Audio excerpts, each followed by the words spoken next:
বাড়িতে যখন দুধ পান করতে গিয়েছিল তখন হয়েছিল, আবার মেরাজের রাতে হয়েছিল। উম্মে হানির ঘর থেকে চলে সাইয়েদনা জিব্রাইল বিশ্বনবীকে হাতিমে কাবায় শুইয়ে দিলেন। এরপর গলার নিচ থেকে শুরু করে নাভি পর্যন্ত বুকটা কেটে ফেললেন, বিশ্বনবীর হৃদয়টাকে বের করলেন, জামজামের পানি দিয়ে ধৌত করলেন, আবার পেটের ভেতরে হৃদয়টাকে ঢুকিয়ে দিলেন। দিস ইজ কল্ড শাক্কে সাদার। উর্দু ফার্সিতে বলে সিনা চাক, ইংরেজিতে বলে ওপেন হার্ট সার্জারি। সুবহানাল্লাহ পড়বেন না? আমাদের অনেকের ওপেন হার্ট সার্জারি হয় না, গলা থেকে নাভি পর্যন্ত কাটা, সেলাই করে দিলে আবার বাঁচে। এটা বিশ্বনবীর সিনা চাক থেকে আবিষ্কার হয়েছে। পড়েন আল্লাহু আকবার।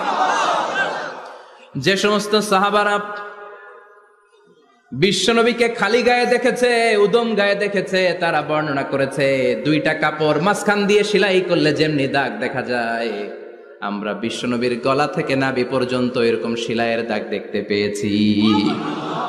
শাক্কুস সাদার, special status of the last Messenger Muhammad সাল্লাল্লাহু। আর কোন নবীকে আল্লাহ এটা দেয় নাই। খুশি না বেজার? আবার উনি হলেন সাহিবুল মেরাজ। উনার মেরাজ হয়েছে, আর কোন নবীর হয়েছে নাকি? কথা বলেন।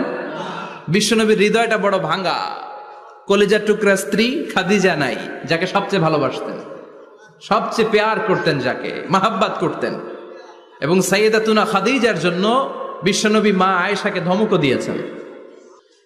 সাইয়েদাতুনা খাদিজার কথা যখন বিশ্বনবী বলে বেড়ায় মা আয়েশার কাছে, খাদিজার কথা বললে মা আয়েশা বলতেন, ও নবী, কোন জাহিলি যুগে এক বুড়ি মহিলার সাথে আপনার বিয়ে হয়েছিল, মরে গিয়েছে, কবরে শুয়ে আছে।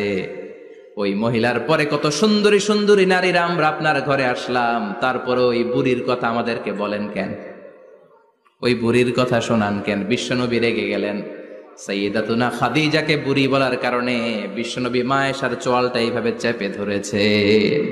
কোনদিন স্ত্রীর গায়ে হাত তোলেননি, শুধু এই একবার খাদিজাকে বুড়ি বলার কারণে মা আয়েশার থুতনি চেপে ধরেছিলেন। আল্লাহু আকবার।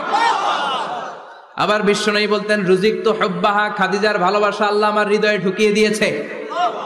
আবার বিশ্বনবী দোয়া করলে বলতেন, ও আল্লাহ, ওই কিয়ামতের ময়দানে যেদিন বন্ধু বন্ধুরে চিনবে না, বাবা ছেলেরে চিনবে না, মা তার মেয়েরে চিনবে না, পীর সাহেব মুরিদরে চিনবে না, মুরিদ পীর সাহেবরে চিনবে না, ওই কঠিন দিনে যেন আমি আমার কলিজার টুকরা খাদিজারে ভুলে না যাই।